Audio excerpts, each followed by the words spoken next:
नमस्कार, मैं प्रिया, आपका स्वागत है बिहारी न्यूज में। चलिए जानते हैं देश विदेश की 11 प्रमुख खबरों को। 22 मई से डब्ल्यूएचओ की जिम्मेदारी संभालेंगे डॉक्टर हर्षवर्धन। कोविड-19 वर्तमान समय में पूरी दुनिया की परेशानी का सबब बना हुआ है। वहीं चीन से निकले कोविड-19 ने चीन को सबके निशाने पर ले रखा है। इतने दिनों तक तो चीन डब्ल्यूएचओ के साथ किसी तरह मेल मिलाप कर कोविड-19 के मामले को छिपाता आया है, लेकिन अब 22 मई से उसकी परेशानी बढ़ने वाली है, क्योंकि 22 मई से विश्व स्वास्थ्य संगठन की बड़ी जिम्मेदारी भारत को मिलने जा रही है, जिसकी बागडोर डॉक्टर हर्षवर्धन के हाथ में होगी। क्योंकि डॉक्टर हर्षवर्धन को 34 सदस्य एग्जीक्यूटिव बोर्ड के अगले चेयरमैन के पद पर पदस्थापित किया जाएगा। वहीं दक्षिण पूर्वी एशिया ग्रुप द्वारा लिया गया फैसला चीन की परेशानी बढ़ा सकता है, क्योंकि वर्तमान समय में भी शक के घेरे में है, क्योंकि अमेरिका समेत तमाम देश यही कह रहे हैं कि कोविड-19 को चीन के एक प्रयोगशाला में उत्पन्न किया गया। वहीं भारत के हाथ में जिम्मेदारी आते ही भारत भी इसकी जांच पड़ताल शुरू कर देगा।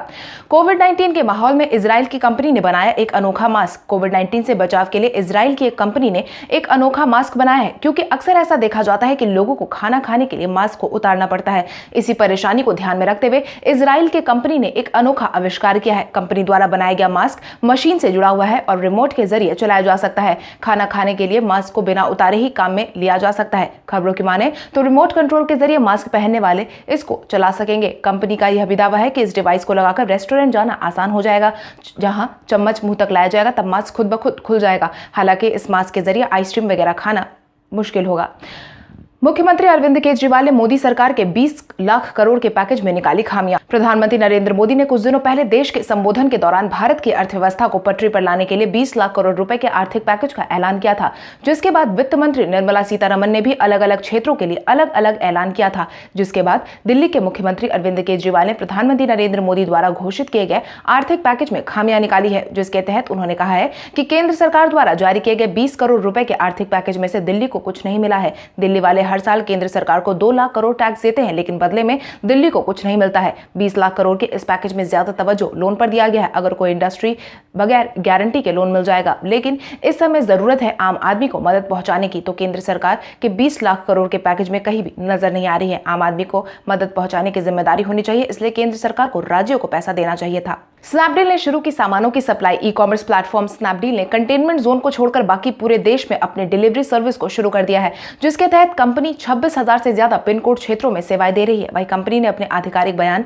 जारी करते हुए कहा है कि वह अपने ग्राहकों को माल डिलीवरी होने पर कैश ऑन डिलीवरी का ऑप्शन भी दे रही है, जैसा कि वह पहले करते आई है। वही कंपनी ने यह भी दावा किया है कि डिलीवरी पर कैश पेमेंट का विकल्प पेश करने वाली वह पहली ई कॉमर्स प्लेटफॉर्म कंपनी है। उसने बंद शुरू होने से पहले मिले 50% ऑर्डर की आपूर्ति पूरी कर ली है। यह ऑर्डर बंद की वजह से पूरे नहीं किए जा सके थे। आपकी जानकारी के लिए आपको बता दें, कोविड-19 के बढ़ते प्रभाव को देखते हुए सरकार ने ई कॉमर्स कंपनियों को पूरी तरीके से सामान डिलीवरी करने पर रोक लगा दी है, जिसके तहत 25 मार्च से ही सभी ई कॉमर्स कंपनियां काफी ज्यादा नुकसान का सामना कर रही है। दिल्ली में ठीक होने वालों की संख्या बढ़ी 3 गुना। जहां दिल्ली में लगातार कोविड-19 के नए मामले सामने आ रहे हैं, वहीं दिल्ली सरकार को राहत की खबर मिली है। स्वास्थ्य मंत्रालय द्वारा जारी किए गए रिपोर्ट के अनुसार दिल्ली में कोविड-19 से उबरने की दर 3 गुना तक बढ़ गई है। पिछले एक महीने में राजधानी में संक्रमण की जांच में 6 गुना की वृद्धि हुई है, जबकि इस दौरान संक्रमण के मामले सिर्फ 5 गुना ही बढ़े हैं। दिल्ली में 19 अप्रैल तक कोविड-19 संक्रमण के 2003 मामले थे। एक महीने बाद 19 मई तक 8,552 मामले बढ़ गए हैं, जिसके बाद प्रभावितों की कुल संख्या 10,000 को पार कर गई है। वहीं कोविड-19 जांच में तेजी आई है। पिछले एक महीने की जांच में 24,387 से बढ़कर 1,45,854 हो गई है।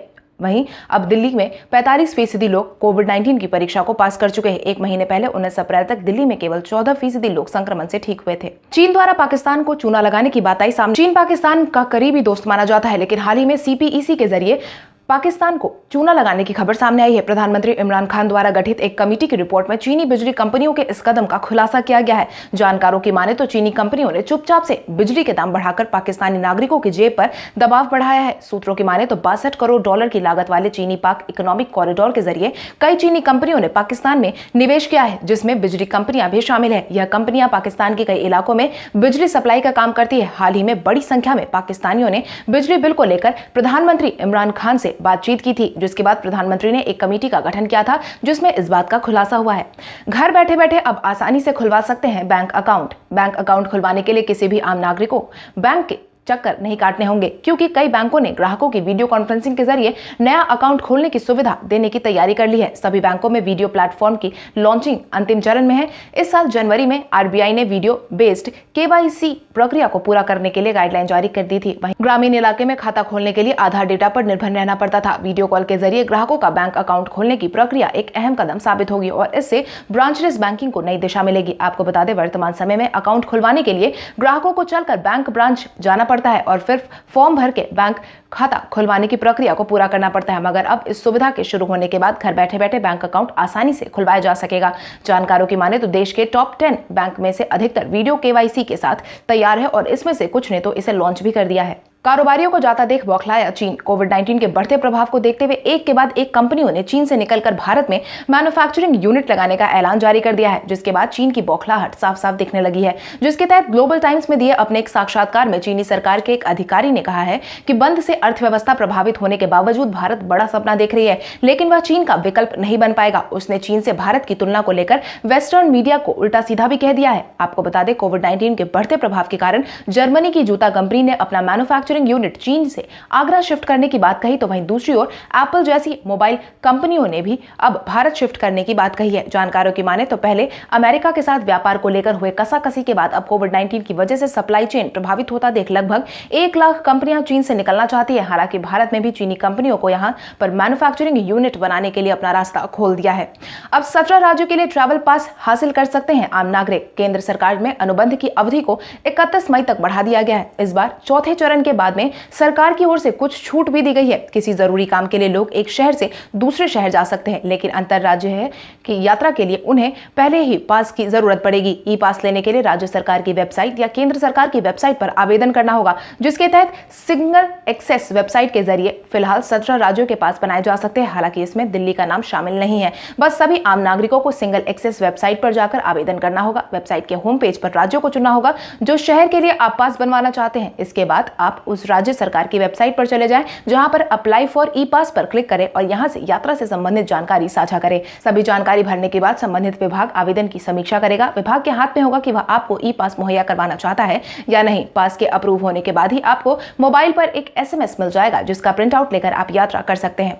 पेट्रोल पंप पर बिना मास्क वालों को अब नहीं मिलेगी पेट्रोल और डीजल। कोविड-19 के बढ़ते प्रभाव के कारण केंद्र सरकार ने बंद के चौथे चरण का ऐलान कर दिया है, लेकिन केंद्र सरकार ने यह साफ साफ कह दिया है कि भले ही बंद के चौथे चरण में लोगों को काफी छूट दी जा रही है, मगर सोशल डिस्टेंसिंग के नियमों का पालन करके मास्क और सैनिटाइजर का इस्तेमाल करना जरूरी होगा। इसी को ध्यान में रखते हुए पेट्रोल पंप पर सख्ती से पेश आते हुए यह साफ कर दिया गया है कि जो भी ग्राहक बिना मास्क के पेट्रोल पंप पर जाएगा उसे पेट्रोल या डीजल नहीं मिलेगा, जिसकी जानकारी लखनऊ के पुलिस कमिश्नर ने जारी कर दी है। जिसके तहत उन्होंने कहा है कि 21 मई से no mask no fuel formula लागू कर दिया जाएगा, जिसके बाद उन गाड़ियों को पेट्रोल पंप कर्मी तेल नहीं देंगे जिनके पास मास्क नहीं होगा। फेसबुक ने व्यवसायियों के लिए शुरू की नई सेवा। कोविड-19 की वजह से परेशान चल रहे व्यापारियों की मदद के लिए फेसबुक ने ऑनलाइन दुकान की सेवा शुरू करने का ऐलान जारी किया है। इस सुविधा के तहत दुकानदार अब फेसबुक और इंस्टाग्राम पर अपनी दुकान बना पाएंगे और उसमें अपने तरीके से चीजों और सामानों को सजा पाएंगे। फेसबुक के मुताबिक इस नई सुविधा का मुख्य मकसद यह सुनिश्चित करना है कि छोटे और मध्यम आकार के व्यवसायियों की ऑनलाइन उपस्थिति हो और वे मौजूदा स्थिति में खुद को बरकरार रख सके।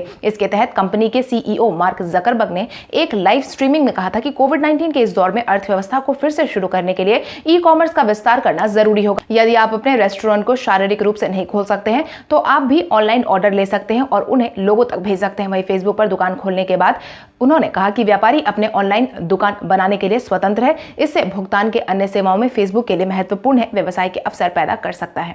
तो चलिए बढ़ते हैं आज के सवाल की ओर। आज का सवाल कुछ इस प्रकार है, आपके अनुसार छोटे उद्योग को डिजिटल प्लेटफॉर्म पर लाने का फैसला कितना कारगर साबित होगा, कितना नहीं? अपने जवाब हमें कमेंट करके जरूर बताएं। इसके साथ ही आज के लिए बस इतना ही। देश विदेश की तमाम बड़ी खबरों से जुड़े रहने के लिए हमारे YouTube चैनल को सब्सक्राइब करें और बेल आइकन दबाना ना भूलें। धन्यवाद।